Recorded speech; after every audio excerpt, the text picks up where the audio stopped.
We are back. Welcome back. RadioFire.com. As you can see, I got special guests in the building. Please introduce yourselves. Hi, I'm Lakishya Bell. I work with American Psychiatric Group. Hi, I'm Rob Harrison. I work for American Psychiatric Group as well. Okay, so we're going to talk a little bit about what y'all have going on. Of course, Radio and Fire, over 20 shows here. Information, entertainment for urban America, sports, relationship topics, news, all type of stuff. And I'm excited to talk about the subjects that y'all focus on, because that is something that is affecting communities and people around this country. So I want to dive into what y'all do. All right. I'm a PRP caseworker. What PRP stands for is Psychiatric Rehabilitation Program. Also, we do mentoring. We do guest speaking. And the program is really about mental illness and substance abuse. We help people with job, housing, building social skills, and what else, Rob? Like you said, job coaching. We look for individual needs, school, birth certificates, IDs, whatever need that an individual need. We try to assist them. We don't necessarily go out there and do it for them. We just try to motivate them and be there, like that backbone to some of the things they trying to achieve in life, though. Yeah. So how did this come about? Well, I was in the field. Actually, I was doing urinalysis for a company, and one of the directors of the organization, they was like, "Well, you good with the clients and stuff like that. Have you ever thinking about going back to school or doing social work or anything like that?" And I didn't. I ain't go back to school, so I looked up like peer recovery coaching, PRP type work, and I went and got like certifications, and I applied for it, and they hired me, and it went from there. And me and Keisha, we've been knowing each other since we was in elementary school, and she was asking me about it at the time. I believe she's working in the hospital at the time, and then she just dived straight in, and we went from there though. Yeah, and that what got you into it? What made you want to? And do social work? Yeah. I like helping our community. There's a lot of programs out here, first and foremost, I want to say, that the black community don't know about. Far as free programs, like they have the free expungement clinic coming next Saturday. Also, like housing programs. And, people try to go to different places and try to ask for housing programs. But I found this one specific housing program that the only thing you have to have is a mental illness, and there's no waiting list. Also, too, that program, I think people can, really utilize, because there's a lot of people that's homeless in Baltimore City, as well as substance abuse. We have a big problem with substance abuse. We've been had a big problem since the crack era. Definitely. I just want to say that, it's been an epidemic since then. However, now it's the children with popping the pills and everything like that. So they offer, substance abuse treatment as well. I think substance abuse treatment and mental health goes together, because it has to be something there. Some people use drugs as a coping mechanism. Right.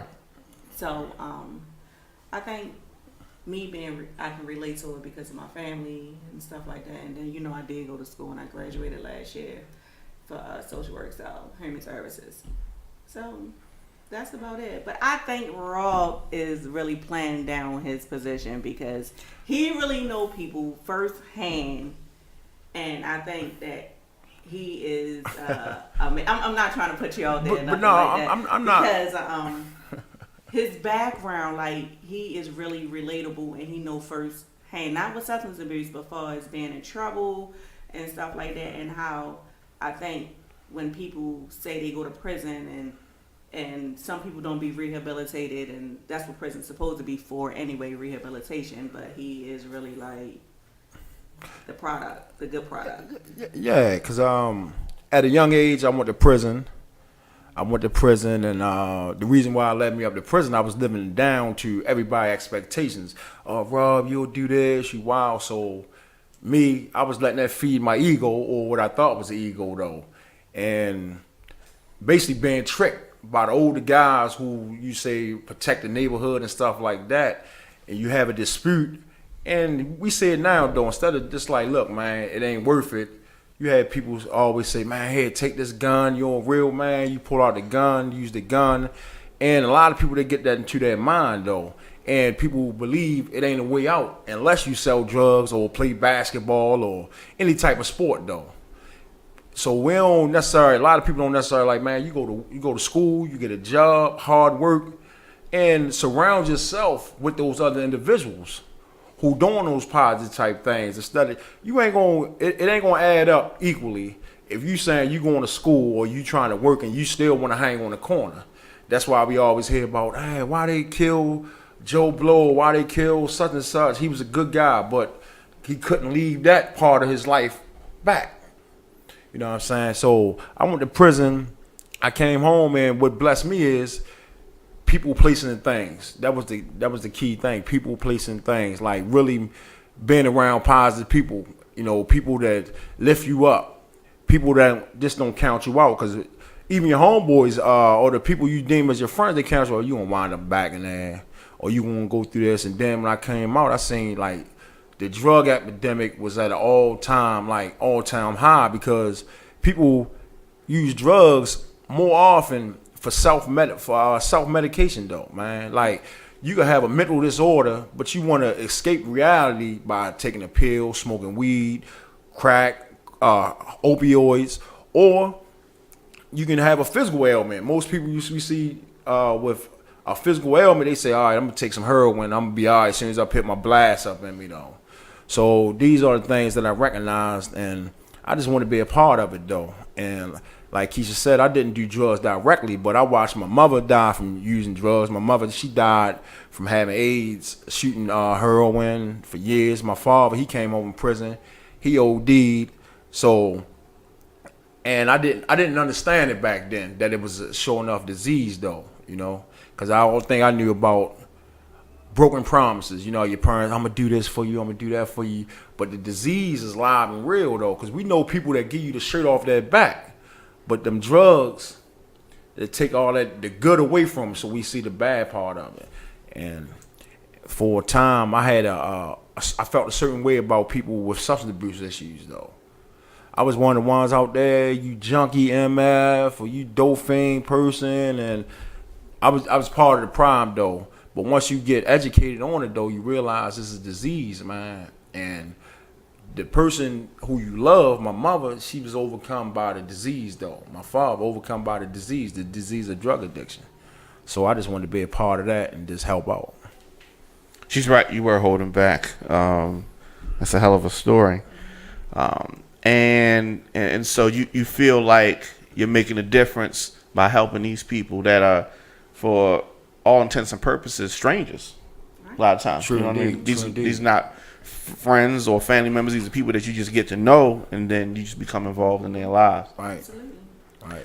So, and it seems like it's a never-ending thing, because it's like you were talking off air, like people calling you still, and you know, even like you never off really, right? Never off though, because you take you take a pride into your work, and then if you hear me, you got some type of feelings though. You like try to separate the work. Once you clock out, you say, well, I'm done. But you got to answer that call, because you know it's a person in need. So you want to know, why this person called me 3 a.m. Let me call back, see what's good. And it might not even be nothing. It might somebody like, can I get $4 tomorrow so I can catch the bus though? But they call you 4 a.m. You don't know if they call you to say they ready, they in crisis or what though. So you always gotta have the phone on, and it's never ending though. It's never ending. Yeah. What aside from the services y'all provide, what other services do you think are needed for people with this type of challenge? Coming from the hospital standpoint, I would say this: when people go into the hospital and they're going in for mental illness or even substance abuse, and like I said before, it goes hand in hand. However, when they get discharged, they're just getting discharged and they're thrown right back out. So it's nothing. I have little to none literature on how that I can fix me. So with that being said, I think these programs need to be pushed. So, the services that we do, like I said, like far as me, PRP. So, if I have a client and the client have homeless problems, food, anything, we also have a pantry.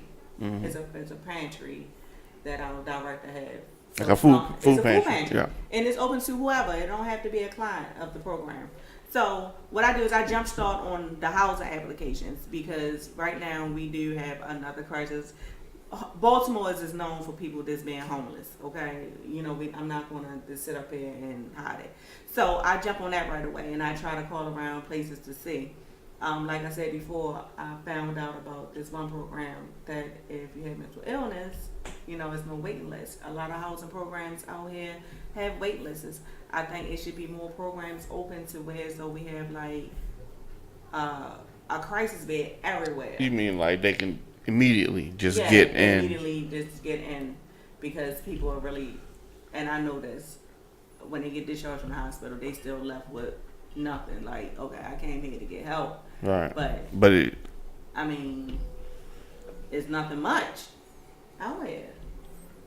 You right. It ain't much though. So one of the things that I'll be thinking about as far as to help affect positive change though, like create more programs and opportunities. I know they said a few weeks ago, they said they're gonna open recreation centers on the weekends for the children though. But I think we need more like classes, like after school classes for people, for children. Like not just, you don't just have to come to our program. I'm thinking if anybody got a program, they got a house, a resident, they should be a part of the schooling part. Keep education at the forefront.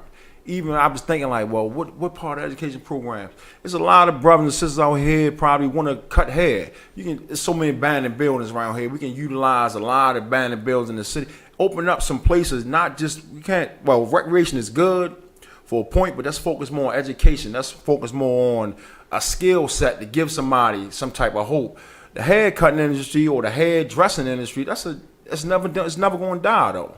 So utilize some of that. And then another thing I'll be thinking like far as have the parents really connected with the school. Cause I notice oftentimes we see it on social media, on parents, they go to school when there's a problem. Right. They go up there, I want to fight the teacher, I want to fight the administrators though. I think in making PTA meetings mandatory, like a PTA, I never had nobody attend a PTA meeting. I never been to a PTA meeting, you know. So I just thought that was just something like, all right, they got a PTA meeting, but that's part of it though. So your child, you make sure your child had a proper education. We got messed up teachers, we got great teachers though. But all the time they say we are the parent because they not getting no parenting skills at home, or they not getting the love they need at home though. So we need the parents to play a vital role in helping building the school system, the communities, even if you do volunteer work. You know, just be a part of the community, though. You know. And I didn't mean to dodge your question because you asked what kind of services we did. We do come to your house to offer services. No, You don't have to always come in the office. No, you don't have to come to the office. We come to homes. We do home visits. We meet you at McDonald's. If you want to meet at McDonald's, we meet you at McDonald's. We can do stuff like that. We can meet in the community just to get the services set up, or however you want to do it, where you're comfortable. We will come to you. Off subject. Well, I was thinking about something else, but yeah, we'll definitely come to you. All right, so I want to take a quick break. We'll be back in 30 seconds, and then I want to talk a little bit about the local politics and cool. What are your thoughts on some of that, and then how can people get involved and how can people help out? Okay. So we'll be right back.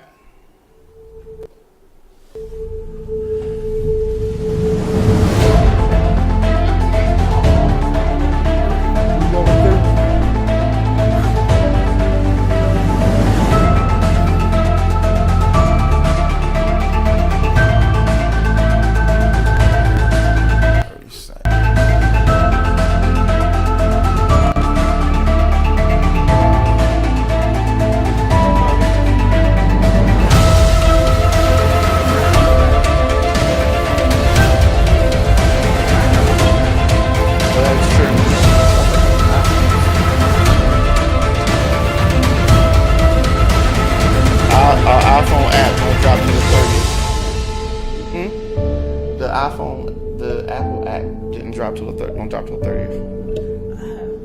All right, let's come back. That's what I'm looking for. I see.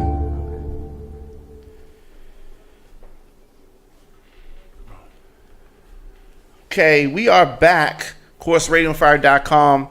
I am here having a very interesting conversation and talking about some of the great services that your company provides. But I want to know about politicians here. How helpful has the government been with what you do? Or have they been? Well, for me, we've been grinding. We've been grinding with it. The government, for us in particular, and a lot of other organizations, has been non-existent. Right. It's been like non-existent though. So that's been the tough part.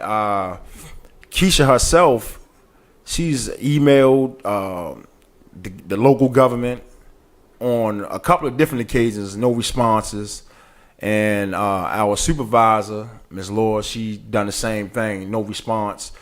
But it's been like non-existent though. But we don't let that stop us though. I just think the local government is like a little outdated. Yeah. Need a overhaul because it's baffling to me how can some people still hold the seat who had that seat when Schaefer was the mayor. So it's like, wow, it's just like, That's a good point. yeah, it's like, wow. Schaefer been dead and gone for quite some time And too. He went right, Yeah, right, and even I look at it when Miss Sheila Dixon was mayor. She had co-defendants that's still down there, or people that was tired of her, and them, we talking about years ago. Then we still got people there when Smoke was there. Like, wow, like when are we gonna have that next generation of local politicians who know what the people want and who help the people within the community, not because I know this person's father or I know this person's grandfather, and it's just like everybody's connected through family and friends down there though. And that's my thoughts on it, and that's my opinion on it. Okay. So, I'm gonna say this. I'm not here to bash no one. However, excuse me for how I'm not gonna. I bash people here all the time. Okay. So this is the thing. I want to say this. Voting time is next year, right? Yes, 2020. We voting for a new mayor, city council, and the whole President stuff. too. And president. I'm gonna say this. Do not come to the black community when you need your votes if you cannot come to the black community with resources. And I'll say it again. Do not come to the black community with your votes if you cannot come with resources. I have emailed the mayor.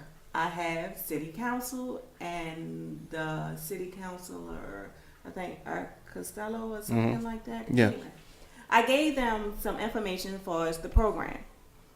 And the reason why I did that is because I can only speak for Baltimore City because this is where I come from. This is where I was born and raised. Baltimore City has a big problem. It's a bigger problem. Problem number one, Baltimore City is known for a food desert. Yes. 2, Baltimore City has an opiate, pill popping, any kind of drug epidemic that you can name, and it have been like this for years. 3, Baltimore City is having like a homeless problem, and we could talk about healthcare. We could talk about a long list of things. And how I feel about it is that I think it's not right. I think it's something we can do. If someone comes to me with resources, I'm going to put it out there. I'm not going to withhold no information because what do I have to gain to hold information? As well as I think it should be better programs for ex-convicts and felons. Yeah. I feel as though that when people go to prison and they get rehabilitated and they supposed to be rehabilitated, that they expect them to pull themselves up by their bootstraps and go out here when they cannot really get a job. So I have an issue with that. So I think more resources need to be put out in front of everyone. And if I come to you with resources, just put it out. I'm not asking for money. I'm not asking for anything. This is our community. They say they want us to do better by the community, but what have you done better for the community yourself? We don't want to hear about talking. We don't want to hear this. We don't want to hear that. And what I want to tell the people of the city, you have the power. You don't work for them. They work for you. Exactly. They need Right. your vote. You Right. don't need their vote. They need your vote. Make them work. Hold them accountable for their actions. So I'm going to say this program, American Psychiatric Group, is some good things about the program. We are here for its mental illness. We're here for drug abuse. We're just here if you just want to talk for its counseling, anything. We are here. But another thing, hold these officials accountable. We have to hold them accountable, because once we realize that we have the power, it's going to be on from there, because they need our votes. Mm-hmm. Next year, they're going to come door to door knocking. We want you this, and they're going to put all these little slanderous commercials on about each other and stuff like that. The money that they putting into the commercials, you can be putting back into the community. Also, too, I wanted to say big kudos to the doctors. I'm sorry. 10 doctors got together. Their clients couldn't make it to their appointments in Baltimore. And 10 of them got together to get homes for the homeless people that they're clients. And what I'm saying is, if it takes 10 doctors to do that, and they approach the man with that, I mean, it just make the city look bad. I'm just sorry. Like, 10 of us come together, we got to do this, we got to do that, this and that. But when it's resources out here, put more money into the resources. So people won't have to say, hey, let's get together and let's do this. The money should be there. It shouldn't be an issue. But Right. big ups to the 10 doctors who did that, because that was a brilliant idea. Like, hey, my client's not making it to their appointments. They homeless. They need this. They need a stable place. I mean, come on now. Like, it got to be bad when you got 10 docs coming together and doing something like that. Yeah, the need is definitely there. Yeah, the need is there. So, I mean, that should have been a wake-up call to the city. And not to cut you off, Go ahead. but the best thing about us with American Psychiatric Group, we don't say you just have to come to our location or you have to be a part of our program. We let you know there's other resources out there. Like, I can name like Citywide Behavioral Health, Anchor Manor Health Services. It's so many resources out there though. So you just don't have to come to us, because sometimes you might come see me, you might see Lakishya, we have Tamika, Ms. Lord. It might not be a good fit for you, or you might not be comfortable enough with opening up yourself with us. So we do our best to provide you with another outlet though, because it's about you. It ain't about us, it's about the individual though. So we like to network with other organizations and let them know, like, so if a person, like, we don't, Lakisha's, her biggest thing is trying to help people get their own housing, but some people need residential treatment though. So we try to provide them another program that offers residential treatment for their substance abuse issues, so they can get themselves back together, detox their body, go in there, then they can refer them back to us. So that's what we try to do, let everybody know, like, it's not, you just don't have to come to us, but we will provide you with the resource to go somewhere else. Even if you live in the county and you can't travel to the city, or we find out where ourselves can't travel out there, we'll hook you up with somebody in the county.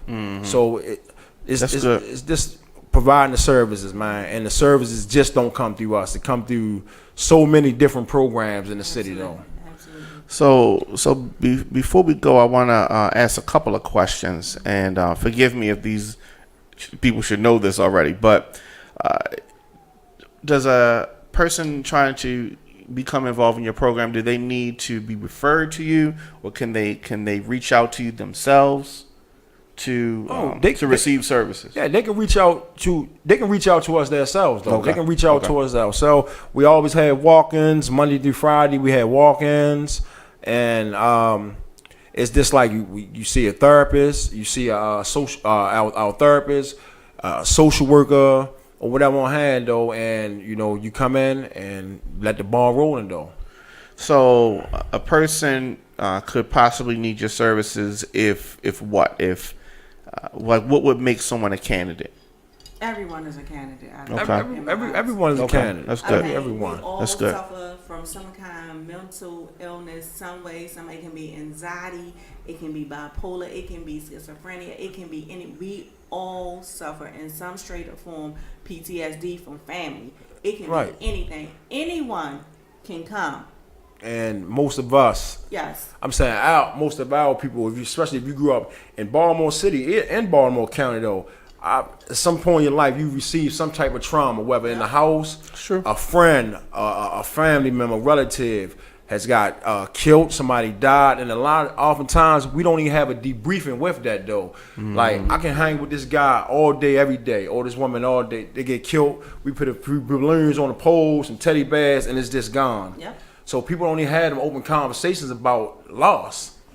You know, and it happened to me though for a while. Like find yourself just like grieving. Years later though, just out of the blue though, you know, and there's no time you can put on as far as like grief or loss like that. But you still find yourself because you didn't have no type of closure though, especially when it come unexpected though. You're just like, wow, I'm gonna pour out a little lick and I'm gonna keep it moving. It don't work like that, and oftentimes that's how we deal with it though. Yeah, It's true. That is true.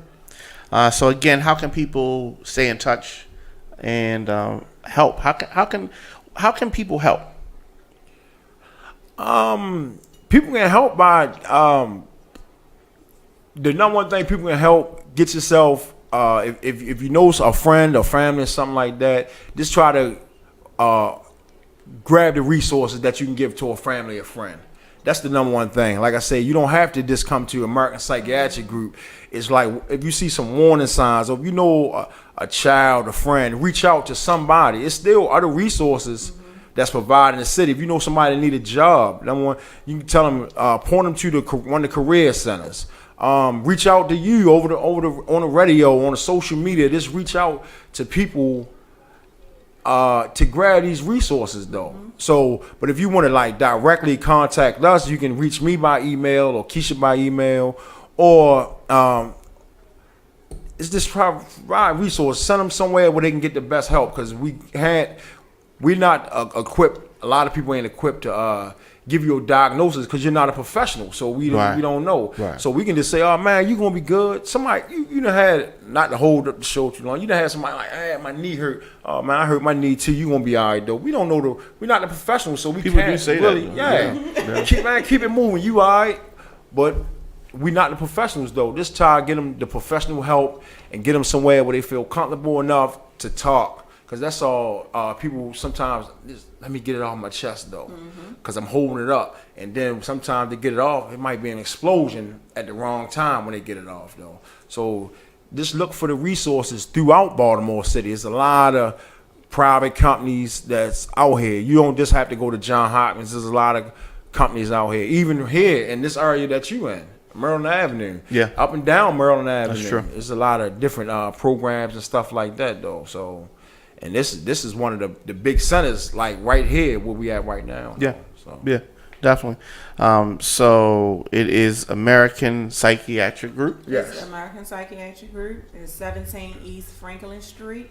We do have a doctor and clinicians, social workers and therapists on site, PRP workers. It's 410-600-3500. And if you call, you can ask for Rob or Lakishya. For us, we can handle your case management. If it's something that we can't help you with, I'm not just going to turn you away. We're not going to just turn you and be like, it's nothing we can do. Or, I'm sorry right now, I don't have that available. I'm going to make sure I work with you to help and find those other resources, because I know how it is when someone is desperate. I'm not saying you're desperate, but you have no other resources. There's nothing you can do. I will guarantee you, I will help. He will help. We will all help as a team. Because like I said, I know how it is to be homeless. We was homeless when we was little. We were in a food stamp, Section 8. Name it all. We know where you're coming from. So we know firsthand. So I think that's what makes us real people. Yeah, we're real people, and we're not going to sugarcoat anything. So I think that's what makes us really good at this. And I think that's why I really like it, because like I know firsthand. Rob know firsthand. So you can reach us again at American Psychiatric Group, 17 East Franklin Street. On the corner of Franklin and St. Paul. Yeah, corner of Franklin and St. Paul. And the phone number is 410-600-3500. And if you want to reach out to me for any mentoring, guest speaking, you need PRP services, is Lakishya Bell #1 @gmail.com. And my email is robertharrison.apg@gmail.com. So feel free to send an email. Like she said, she gave a phone number, a call, or reach out, though. Reach out for a friend, reach out for a family member. And if we can't help you, we can provide you with other resources that somebody going to help you. We're going to give you 125% of what we can do, though. So. Yes, because I be out working at nighttime. I would never thought that I would be like out working. I mean, I'm serious because people really need help, and I think we tend to put a black cloud on mental health in the black community. You know, like we don't talk about it because it's like this stigma. But no, we can help with mental health. Mental health is a big thing, and we all suffered from it. Our ancestors, everyone. And we can't just say, you ever ask somebody like, you hungry? Yeah, I'm good. But you hear that stomach growling, though. Because the pride won't allow them to say, I need help, though. Yeah. It's pride. It'll take a strong person to say, I need help. And whatever facet it is, though. So reach out, though. Somebody call you up, yo, I'm good. I'm really not, but, But, stop letting pride be in the way. And if you have children that's going through any kind of bullying or anything, they need some kind of PRP therapy. We see children also. We see children as well. Anything you missed, I will leave all the information with Diamond Carey. And we'll have all the contact info in the description. I really applaud y'all for what y'all do. I'm sure that this can take a toll on y'all sometimes, with some of your clients. I mean, like, it can... Really, like you said, you gotta have a heart, and it can. I'm sure some stuff hits you. You go home like, you still working? Yeah, I'm still working. Other day, 12 o'clock at night, I had to go to Wegmans because some guys was up Park Heights. They needed food, so I had to go there, try to get some food. I'm like already on the budget. I'm trying to get them food. Some ladies needed food, so I had to go to Save-A-Lot in the evening when I thought I was off. I had to go to Save-A-Lot, take them some food. Had to go out Park Heights, but I had to go to Wegmans because I know they had a coupon book that I wanted to use. I had to run out there. But it's rewarding though, because it makes me feel good. And every day, for me, every day, I say, man, I was blessed with another opportunity. When I was in prison, I was like, man, you can literally die in prison though. When there's people in prison who will never have no opportunity to ever smell free air again. They're never and then I tell people when they say all the real niggas like screaming language, but all the real they locked up. No, them dudes in there, they will give a limb just to get out here, just to function in society again. But unfortunately, it's a lot that won't though. Right. So I try to live for them too though. Right. I try to live for them too though. Yeah. So it's worth it. It's worth the restless nights and stuff like that. Especially, I gotta give a big shout out to Tamika because she got like 30-something people and she had all the children. So that's her caseload. Yeah. Oh wow. She got a lot. Bless her heart. And she do take the kids on trips and fun things and stuff like that. So we really do have stuff like for we have free books down there for children. Like I said, we have the food pantry, and you don't have to come like as being a client or whatever. You can come. You can just come. You can just come to 17 East Franklin Street. If you just want to come sit in the lobby and it's hot outside, yes, you can just come sit in the lobby, get some water, and just try to get yourself together though. That's very good. It's very good. I commend y'all. So, again, it is American Psychiatric Group. And thank you. Thank you. Thank you. And thank you for all that you do in the community. Okay. Thank you, sir. Thank you you as well, though, Yes, for all that thank you you. do. Absolutely. All right. So, we'll be back after this. We'll take pictures with my guests, and we'll finish out.